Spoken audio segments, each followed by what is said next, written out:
Bonjour à toutes et à tous, nous sommes heureux de vous retrouver pour un nouveau point cache-route en compagnie du Haf Bedin d'Amsterdam, Rav Eliezer Wolf. S'il y a une chose qui trouble bon nombre de consommateurs, c'est l'existence de plusieurs niveaux de cache-route. On a tendance à penser que soit un produit est cachère et il convient à tout le monde, soit il n'est pas cachère et il ne convient à personne.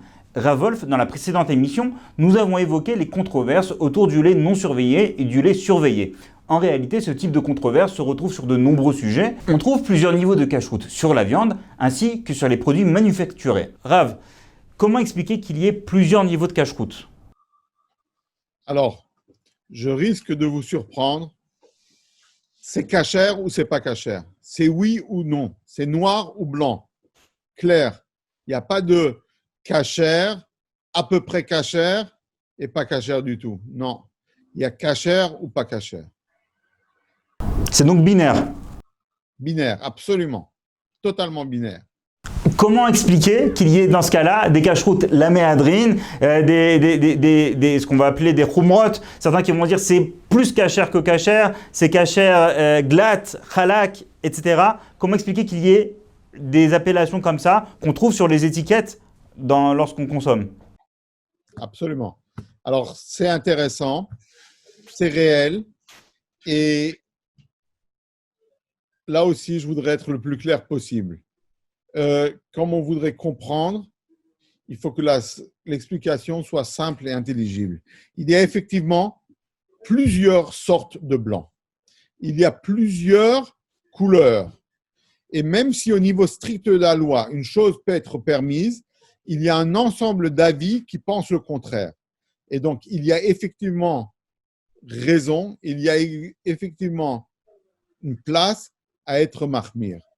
Et c'est pourquoi, dans un ensemble de sujets, il y a des discussions, que ce soit sur la massorette, sur la transmission de quelles sont les bêtes pures et les bêtes impures. Alors, on consomme certaines volailles, et puis il y aura d'autres volailles sur lesquelles il y a des discussions. À Amsterdam, on consomme des cailles. Pourquoi est-ce qu'on consomme des cailles? Pourquoi est-ce qu'on consomme des faisans?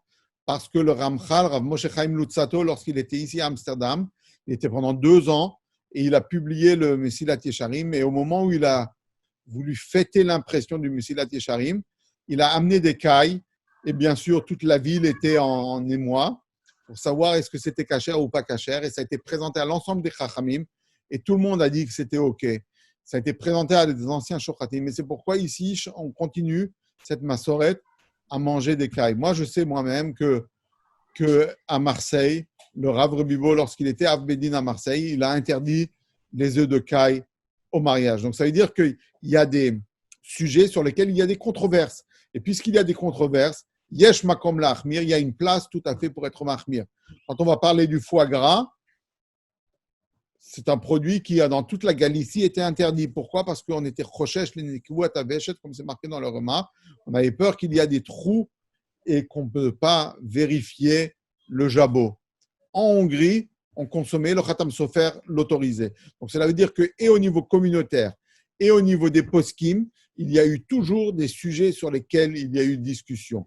Donc, si la halakha l'autorise, il y a place, il y a également de quoi être mahmir. Maintenant, lorsqu'on est mahmir, vous savez, tafasta meroube lo tafasta. On ne peut pas non plus tout faire, on ne peut pas tout prendre. Et c'est pourquoi, lorsque la Gemara dit Ana kechala ben chamra, moi je suis vinaigre, fils de vin. Pourquoi? Parce que mon père attendait 24 heures après la consommation de vin, de viande. De viande pour consommer du lait. Moi, je n'attends que 1 heure ou 6 heures selon le strict nécessaire de la halakha.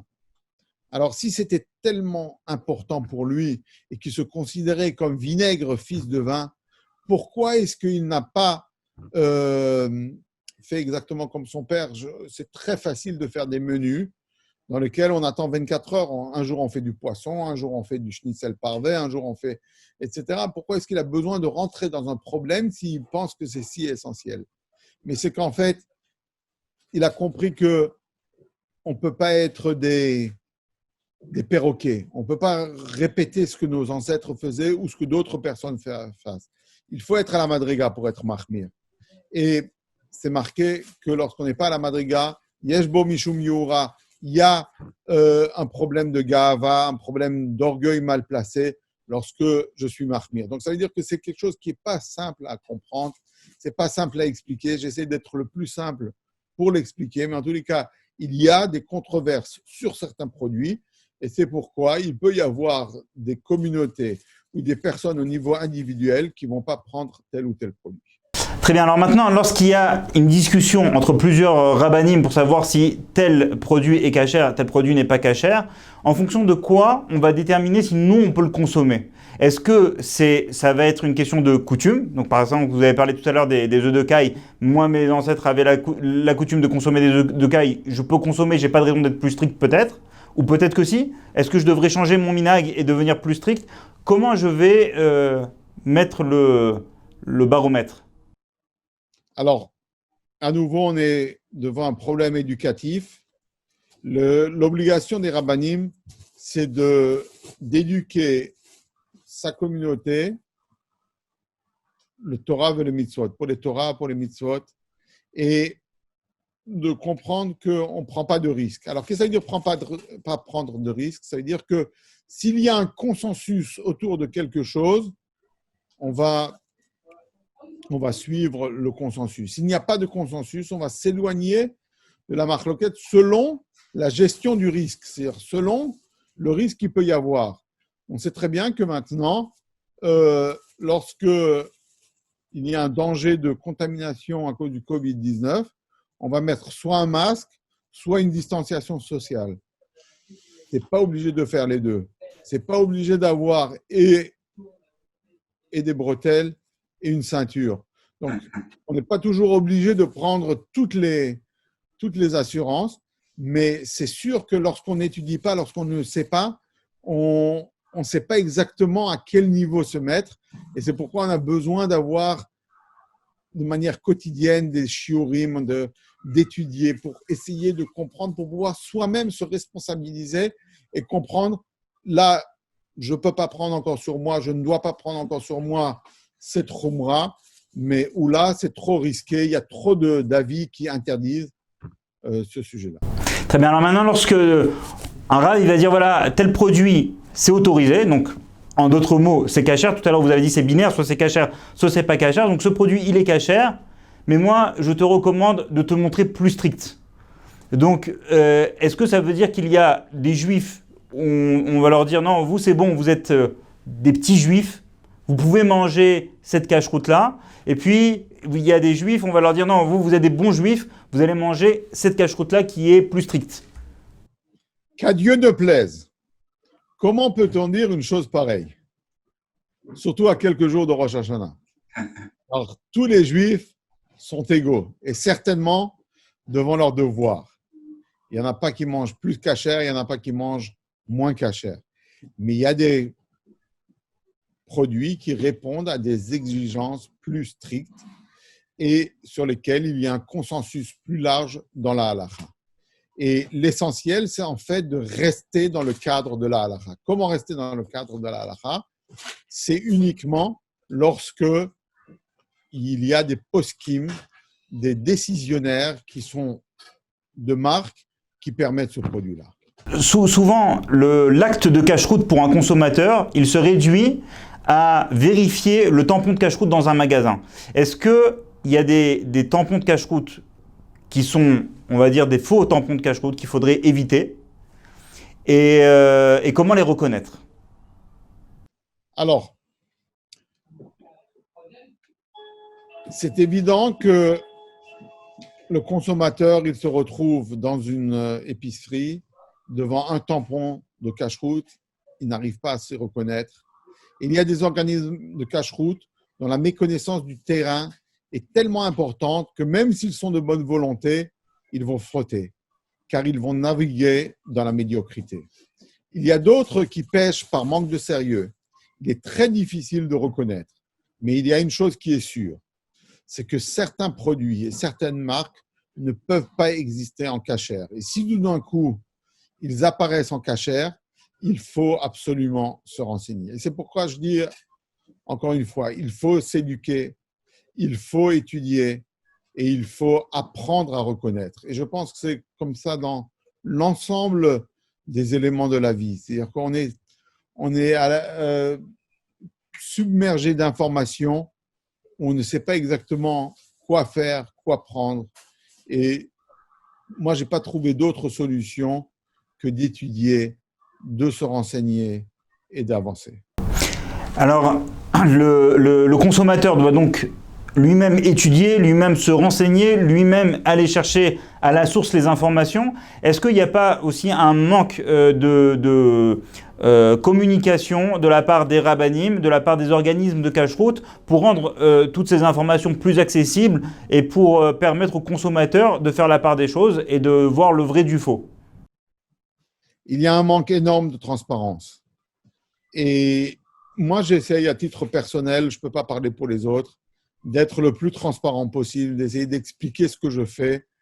J'ai même mis en place maintenant, dernièrement, des hologrammes avec également un code où lorsqu'on va scanner, on pourra avoir toute l'information, on pourra savoir qui étaient les shochatim sur ce poulet, quels sont les khumrot et quelles sont les coulottes qu'on a pu faire au moment de l'abattage de ce poulet. Alors, il faut informer, mais d'un autre côté, je comprends aussi les rabbinim qui disent moi, je ne veux pas trop informer parce que les gens prennent la panique très vite, ils ne comprennent pas de quoi il s'agit. Et c'est pourquoi je dis que donner juste l'information, ce n'est pas suffisant. Lorsqu'on a parlé avant de sujets controversés, pendant des années, il y avait l'huile ISO 4 sur laquelle je ne donnais pas ma certification. Pourquoi? Parce qu'il y a également de l'huile de pépins de raisin. Or, le Khatam Sofer a autorisé l'huile de pépins de raisin en considérant que le pépin de raisin n'a plus rien à voir avec le raisin et que ce n'est pas un sous-produit du raisin ou du vin. Rav Meir Harik, dans Tshuvot Imre Yosher, l'interdit. Alors, je ne rentre pas dans la discussion halachique, mais moi, j'ai dit, je ne vais pas donner ma certification sur une huile où il y a un manque de consensus. Et c'est uniquement depuis 2 ans où ils ont remplacé l'huile de pépins de raisin par de l'huile de lin que je me suis dit, c'est très bien. Akadosh Baruch Hu a entendu mes tefilot et on a trouvé une huile qui est, d'après eux, qui a les mêmes critères, donc l'huile qu'ils voulaient être meilleure et dans laquelle on n'utilise pas un produit controversé. Alors, donner et expliquer quel est le problème sur du pépin de raisin, il faut un chiot. On est obligé d'étudier le sujet. On ne peut pas juste dire aux gens, oui, c'est controversé, donc je m'abstiens. Non, parce que demain, il peut y avoir un complément alimentaire dans lequel il y a des extraits de pépins de raisin. Je sais qu'il y avait un complément alimentaire donc, vous savez que pour les compléments alimentaires, il faut être plus mahmir parce que ce n'est pas une nécessité vitale.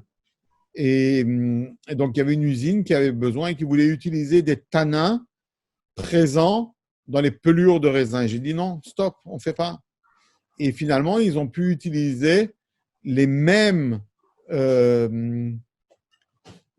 propriétés diététiques dans le pépin de raisin. Donc, j'ai dit ça, c'est bon parce qu'on a un Khatam Sofer. Et donc, pour des questions de santé, c'est sûr qu'on peut s'appuyer sur un des poskim, même s'il ne fait pas le consensus autour de son avis.